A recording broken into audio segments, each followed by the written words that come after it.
231 delavcev v hčerinskih podjetjih Mariborske livarne, Saniteku in Armalu je od danes brezposelnih. S skromnim paketom hrane jim je pomagal sindikat. Delavci Saniteka in Armala so sicer že več kot mesec in pol brez prihodkov in ob že tako minimalnih plačah zadnje tedne ne morejo več shajati. Kopičijo se jim neplačani računi in zapadli krediti. Večina, ki jim do upokojitve manjka nekaj let, dvomi, da bodo v Mariboru še našli zaposlitev. Po 36 letih sem danes dobila knjigo. Šok taki, da katastrofa res. Ne vem, ali sliši to država, ali ne sliši. Mislim, da bi se tu nekaj spremenilo, da bi pomagali, da bi zopet dobili službo nazaj. No, večina vsi osnovno šolo, ne?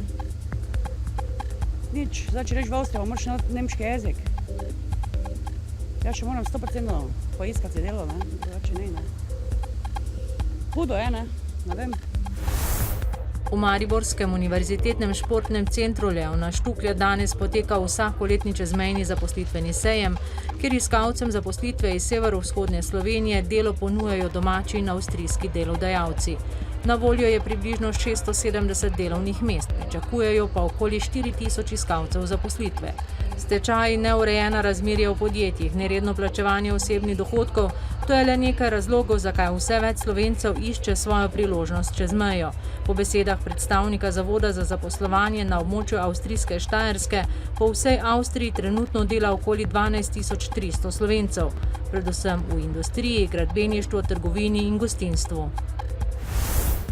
Premijerka Alenka Bratušek je za četrtek sklicala srečanje vodstva policije, tožilstva, sodstva in pristojnih ministrstev v zvezi z izginotjem Hilde Tovšak. Bratuškova želi s pristojnimi ugotoviti, kaj se je v resnici zgodilo, kako rešiti položaj in kaj je treba storiti, da do takih primerov ne bo več prihajalo. Nekdanja direktorica Vegrada Tovšakova je bila sicer do petka v priporu zaradi očitkov 3 kaznivih dejanj, nedovoljenega dajanja daril v zvezi z delavci na gradbišču termoelektrarne Šoštanj.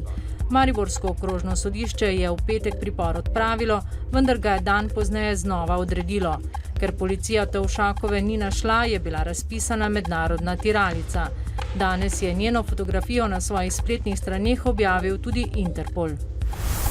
Delničarji nove KBM bodo na junijski skupščini na zahtevo Slovenske odškodninske družbe odločali tudi o dokapitalizaciji druge največje slovenske banke v višini 300 milijonov evrov. Za dokapitalizacijo bi izdali skoraj 300 milijonov navadnih imenskih prosto prenosljivih delnic z glasovalno pravico. Vsaka delnica bi bila vredna nekaj več kot evro. Danes zjutraj je bila sicer delnica nove KBM vredna dobrih 70 centov. Uprava in nadzorni svet medtem predlagata 400 milijonsko dokapitalizacijo z odobrenim kapitalom. V novi KBM so ob tem poudarili, da je znesek večji, kot so trenutno kapitalske potrebe banke. Uprava namreč ocenjuje, da mora imeti možnost za takojšnje ukrepanje v primeru dodatno zaostrenih gospodarskih razmer. Državni zbor je majsko zasedanje nadaljeval z obravnavo posebnega poročila Varuha človekovih pravic z naslovom Zagovornik glas otroka. Poslanske skupine so v predstavitvi svojih stališč večinoma poudarile pomen varovanja otrokovih pravic in pohvalile projekt. Po besedah varuhinje Vlaste Nussdorfer je namen projekta zagotoviti možnosti, da otrok v različnih postopkih, na primer ob razvezi staršev, postane subjekt, da se ga upošteva in da dobi nekoga, ki stoji ob njem. Po podatkih policije je namreč letno skoraj 5000 otrok starih do 18 let žrtev najrazličnejših kaznivih dejanj.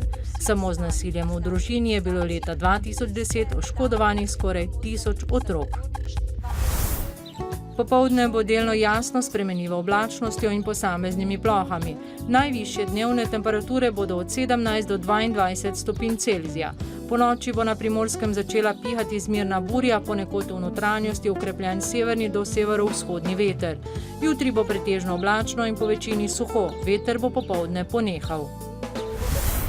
Danes v dnevniku televizije Maribor. Podjetje Aviapan je vplačalo varščino za nakup aerodroma Maribor. Poškodbe očesa udeleženke včerajšnje zabave študentov preiskuje policija. Danes smo z otroki vrtca Tezno gradili kitajski zid, slikali na rižev list in spoznavali kitajske pismenke. Novice Štajerske, Pomurja in Koroške ob 18.